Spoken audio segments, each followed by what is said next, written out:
Assalamualaikum warahmatullahi wabarakatuh. Balik lagi sama gue di channel yang hobi motor, tapi nama channelnya bukan hobi motor. Oke. Jadi seperti yang lo lihat, semuanya di sini ada motor Supra busuk gue nih, ditutupin bodinya. Supra busuk yang belum ada apa-apanya tuh. Jadi mesinnya lagi gue bongkar. Ini rencananya mau gue naikin seher, oke? Seher ya, gue niatnya mau pakai seher 55 VIM ya. Nah, terus sebelum gue mau rubah sehernya, mau gue bawa ke tukang bubut, gue mau kalian lihat dulu seher sebelum gue bikin, dan nanti setelah bikin gue review lagi. Jadi buat kalian yang mau naik seher segala macam di motor Supra bapaknya itu, atau Karisma atau Kirana, ada beberapa hal yang harus kalian perhatikan gitu di sehernya gitu. Karena gue di sini mau pakai seher VIM. Oke, kita langsung lanjut ke pembahasan seher.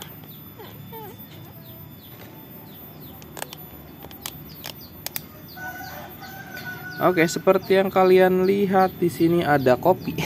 Haha, ngopi dulu. Mantap.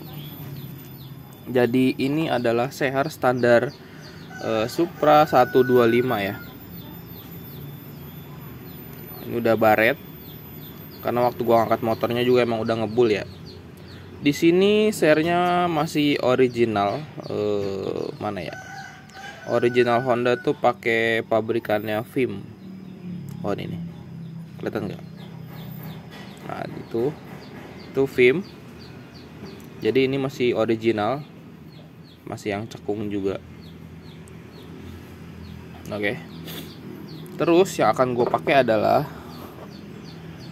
bukan ini. Karena ini adalah seher KZ NPP ya, bekas KZ, motor KZ itu NPP. Yang gue pakai adalah ini. Oke, kita buka dulu. Gue pakai KZ piston set 55 pin 13, tipenya VIM 68 oversize 200 atau 55 mili. Oke, kita lihat aja bentukannya kayak apa.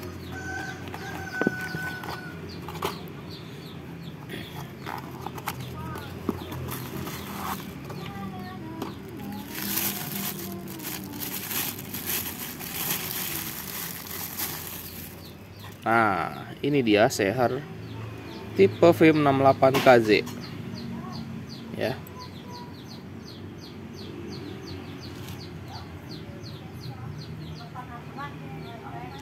Perhatikan baik-baik. Oke. Di sini ada beberapa perbedaan ya kalau mau upgrade ke KZ dengan merek VIM ya, bukan NPP. Karena biarpun sama-sama seher KZ, tapi beda merek, beda profil. Intinya sih gitu ya. Oke. Jadi dari sini kita akan bahas perbedaan yang standar dengan yang VIM. Oke. Nah, seperti yang kalian lihat di sini, yang pertama kalian sadari pasti adalah dia punya head piston. Itu kalau standar itu cekung, alias kalau ini tuh low kompresi ya. Sedangkan untuk di VIM 68 KZ itu lebih cembung atau jenong ya. Mungkin jenongnya gue nggak tahu ini berapa mili ya, belum gue ukur. Tapi ini yang pasti lebih padat kompresinya setelah pakai ini ya.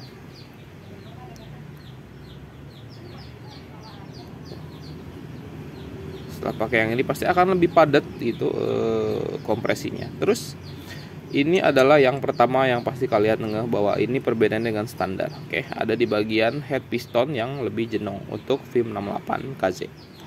Dan bagian selanjutnya adalah kalau untuk jalur oli di piston ini sama ya, ada. Cuma mungkin kalau yang standar tuh ada teflonnya awalnya. Ada hitam-hitam teflon gitu. Ini udah habis. Itu sama, cuman mungkin lebarnya lebih lebar yang KZ VIM 8 ya. Mungkin sih ininya nih. Nah, terus yang bagian penting menurut gua adalah di lobang-lobang pembuangan oli dari seher. Oke. Ini lo lihat gede banget, coy. Itu gede banget nih lubangnya. Seperti yang lihat itu gede banget lubangnya. Ya. Sedangkan kalau yang bawaan standar tuh ya lubang sih memang ada banyak ya, cuma ini tuh kecil-kecil. Tuh.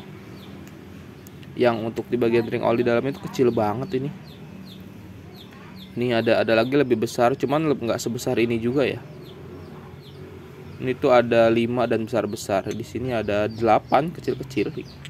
Gua nggak tahu lebih baik mana, cuman menurut gua lebih bagus yang gede, dikit tapi gede gitu. Ya. Karena bakal mempelancar oli. Kalau kecil itu gampang mampet. Lu telat ganti oli segala macam kotor itu bakalan mampet di sini, oke? Kita puter sama belakangnya. Ini tuh sama aja. Ya. Oke, itu poin kedua di perbedaan pakai CRKZ dengan merek VIM 68. Oke.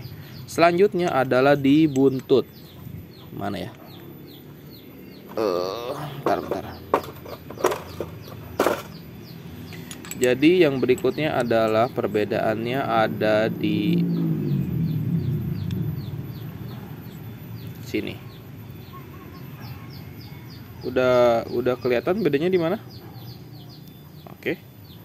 Jadi perbedaannya adalah ini standar dan ini VIM 68KZ. Nah, kalau kalian lihat ini buntutnya. Ini buntutnya beda panjang ya. Akan kita hitung di sini. Nah, jadi untuk yang standar itu dari head sampai ke bawah itu panjangnya sekitar 39 mili. Sedangkan untuk yang VIM 68 kalau dari sini ya, aku hitungnya aja. Panjangnya itu 41 mili. Jadi bedanya kurang lebih sekitar 2 mili. Ya. Jadi kalau kalian lihat di sini perbedaan buntutnya, berapa bedanya Bang panjangnya? Itu kurang lebih sekitar 2 mili. Ya. Jadi ntar ini kalian potong bebas. Kalau gua sih motongnya biasanya gua tuh nggak motong dikit-dikit, gua tuh motong langsung semuanya di sini. Sekalian ngurangin bobot piston juga, gua motongnya di sini. Tuh gue potong rata sama keliling. Jadi serinya nggak ada kayak gini-gini nih. Oke. Jadi itu yang mesti dirubah. Dan poin berikutnya adalah poin keempat mungkin ya. Kalau di Sehar standar Karisma itu lo cekung, jadi lu nggak perlu cowakan klep, oke? Sedangkan kalau di sini ada cowakan klep yang bawaannya KZ itu rata. Nah, lu ke tukang bubut bilang aja minta coakin klep untuk Karisma. Dia agak geser ke kanan bagian atas. Sorry, ini atas. Jadi gini ya. Jadi nanti sama tukang bubutnya dicoakin baru, digeser agak ke kanan buat yang atas gitu. Terus buat yang X itu akan digeser ke kiri sedikit. Jadi dia emang agak nyerong gitu ya. Oke. Nah, jadi nantinya share ini akan gue pakai di blok itu, blok gue tuh, blok Supra. Mungkin cc-nya kisaran jadi 137 cc ya, 140 cc pembulatan. Jadi kalau ada yang mau pakai Sehar VIM, itu tadi ulasan dari gua perbedaan dengan standar. Nah, terus next ada yang mau gue bahas lagi adalah ngopi dulu.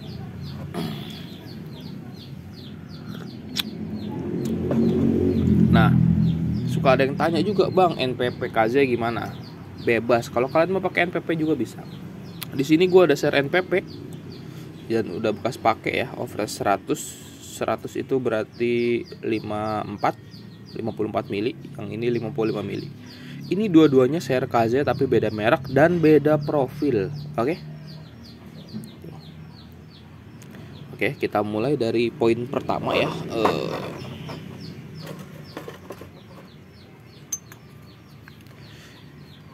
Kita mulai dari poin pertama, perbedaan Sehar. Sama-sama Sehar KZ, tapi beda merek. Akan kita bahas di sini sedikit demi sedikit.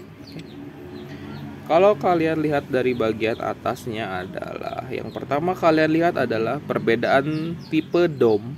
Biarpun ini sama-sama dom, Kita lihat dari samping.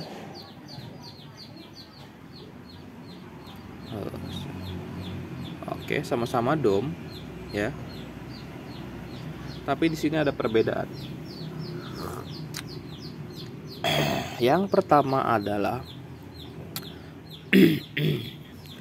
kalau lu lihat untuk di seher NPP KZ ya. Ini mereknya NPP. Kalau kalian lihat di seher KZ itu, nah, ini tuh di sini agak mendem.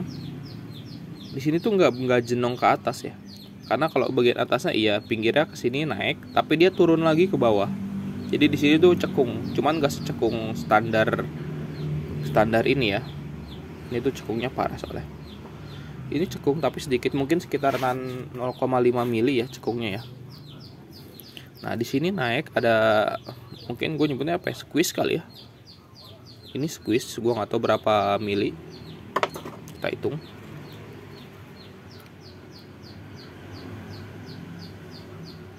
Mungkin sekitar 5 atau 6 mili ya. Kayak sih 5 milian. Terus sebentar.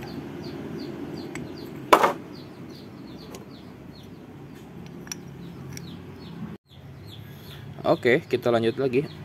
Jadi di sini kita punya satu poin pertama adalah perbedaan squeeze. Ini dia punya squeeze 5 mili, dia langsung ke dom dan domnya ini cekung. Oke. Nah, untuk film 68 itu nggak langsung squeeze karena dia di sini ada nut dulu. Ya. Berapa mili ya?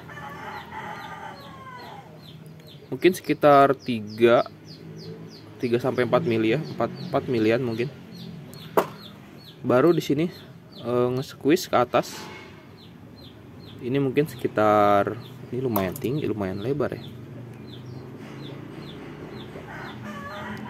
8. Dan dia dom ini dan ini nggak ada cekungnya sama sekali ya. Jadi kalau kalian lihat itu bener-bener naik dari rata, naik langsung di sini rata juga, nggak cekung lagi. Jadi kalau ngomongin kompresi akan lebih padat lu pakai ini ya. Karena kalau kalian lihat juga kasat mata aja udah kelihatan sih ya. Itu lebih tinggi, mungkin sekitar 1 atau 0,5 mili kayak video gue sebelumnya. Oke, kita lanjut ke poin berikutnya, perbedaan seher KZ NPP dan seher KZ film 68. Oke, berikutnya adalah menurut gue sih ini kekurangan di seher NPP ya. Karena kalau buat di seher film ini lubangnya gede banget. Ini gue nggak tahu berapa mili ini lubangnya. Ini gede banget. Jadi pembuangan oli begitu naik seher gitu kan, ada oli masuk ke ring oli, ngebuangnya ke sini itu pasti bakalan lancar banget dan anti mampet ya gue rasa ya, karena ini gede banget. Sedangkan di KZ ini menurut gue kekurangan banget ya, karena pertama ini udah lubangnya kecil. Dan cuman ada 4 doang, bro. 4 ya? Atau keliling ya? Oh keliling dong, sorry.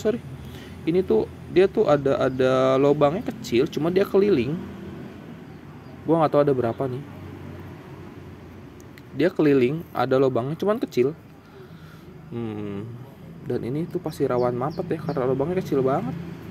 Kelihatan nggak ya? Ini tuh lubangnya tuh. Beda sama ini gede banget tuh ya. Jadi poin kedua di situ perbedaannya ya.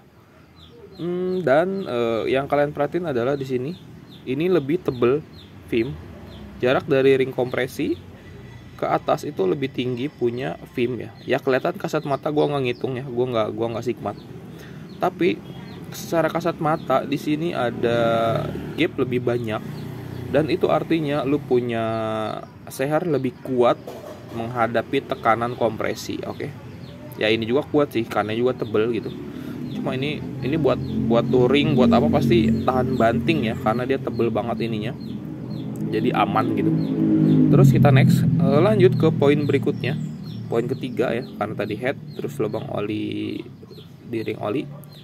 Di Seher NPP itu dia nggak punya kekurangan berikutnya menurut gue di NPP. Gue jadi jarang pakai NPP ya. Di sini dia nggak punya jalur oli bawaan, oke? Sedangkan untuk di Seher Vim, lu pakai itu udah dapet jalur oli tambahan bawaan dari sananya. Jadi lu nggak perlu ke tukang bubut lagi.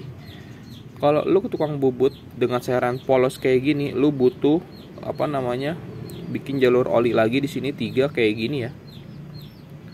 Nah, di NPP lu harus ke tukang bubut lagi. Oke. Poin berikutnya, ini pantatnya lebih panjang, brother. Gua nggak tahu ya, standar aja udah lebih pendek daripada Vim. Dan ini NPP lebih panjang lagi daripada Vim. Kebayang dong. Kita hitung lagi ya. Tadi yang Vim itu kisaran 41 ya. 41 mili. Tadi yang standar itu 39 ya dari top ininya ya, pinggiran ratanya. Ini 41. Kita lihat KZ berapa sih? Penasaran gue, panjang banget kayaknya ya. Karena dia nggak ada nut pinggiran, gue ngitungnya dari setelah squeeze ya. Gila, brother. Ini panjang banget, 45 setengah sih kali ya gue mungkin. Ya 45 setengah bener. Itu berarti bedanya sekitar 4 mili dari yang Vim. Itu panjang banget. Kalau 45 setengah di sini, perbedaan ke Vim aja berarti udah sekitar 4 milian. Ya 4 mili. Sedangkan ini aja harus dipotong untuk ngikutin sehernya yang standar Karisma di 39. Berarti kalau lu mau pakai ser NPP ke Supra lu gitu, berarti lo harus ngulangin sekitar 6 mili pantatnya ya. Dan itu panjang banget ya. Ya kalau gua sih tetap akan pakai ini ya. Gua akan tetap gua potong di sini, gua babat semua gitu, nggak gua sisain. Tapi terserah lu, kalau ini opsi. Lo bisa ngikutin ukuran standar atau lo mau babat semua lebih pendek, itu nggak ada masalah. Jadi kenapa gua selalu rekomend pakai Vim tipe 68 ini. Pertama itu karena memang banyak poin plusnya di sini, entah itu dari material, terus spesifikasi domnya, ini ada cekungnya gitu, lebih padat di sini untuk Vim. Terus untuk jalur oli aja dia udah gede banget, ini ada 5 di sini dan sisi sebaliknya ada 5 juga. Udah dapet jalur oli, jadi lu nggak ngeluarin duit lagi ke tukang bubut, lu cuman perlu coak klep aja ke tukang bubut. Kalau ini gue motong sendiri biasanya. Oke. Itu kelebihannya Seher Vim. Kenapa gue pakai lagi di Supra busuk gue ini pakai Seher Vim. Oke. Jadi ini nantinya akan gue quarter ke sini. Ini belum bisa masuk karena ini belum gue quarter. Jadi ini review sehernya yang sebelum gue quarter ya. Nanti setelah quarter akan gue kasih lagi previewnya. Oke. Jadi sampai sini dulu videonya, gue mau ke tukang bubut. Nanti setelah tukang bubut gue baru review lagi, oke? Oke guys, jadi gue baru kelar dari tukang bubut ini setelah di quarter ya. Udah pakai quarterannya. Aduh, bentar. Udah pakai Seher 55 sekarang. Aman. Span lagi.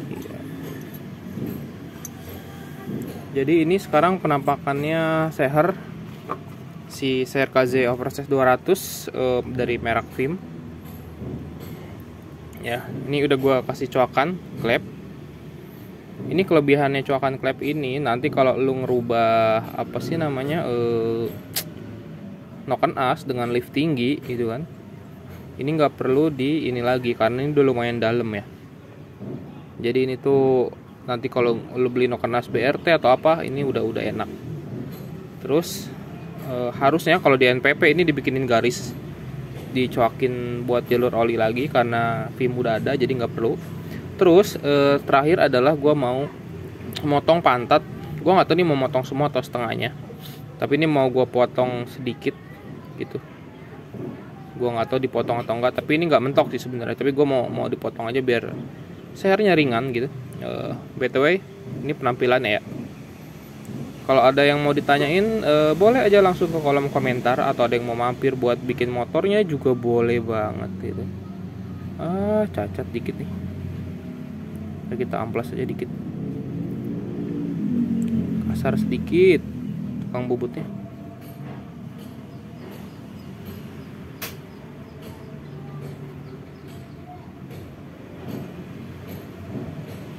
Pak ya, tukang bubut ini ada kasar.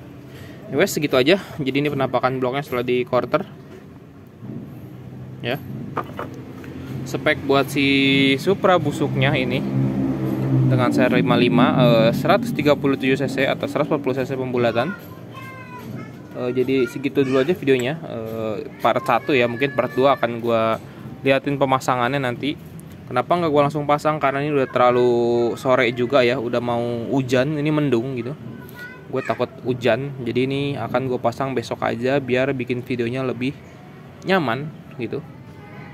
Betul, segitu aja dulu part 1 dari Supra busuk yang menuju motor kenceng. Nggak kenceng juga sih ya, biasa aja gitu. Betul, segitu aja dulu. Gue nggak mau panjang lebar lagi karena udah mau hujan. Gue mau beres-beres dulu. Besok kita lanjut lagi. Sampai sini dulu aja part 1-nya. Part 2 pemasangan nanti ditunggu aja, karena gue bakalan ngecek sehernya masih mentok lep atau enggak segala macam bla bla blanya ya. Jadi terima kasih yang udah menyimak video ini. Kalau ada yang kurang jelas atau kurang segalanya, lu bisa langsung ke kolom komentar aja. Sebisa mungkin gue jawab secepat mungkin, oke? Dan sejelas mungkin. Terima kasih udah nonton. Gue undur diri. Terima kasih. Salam hobi motor.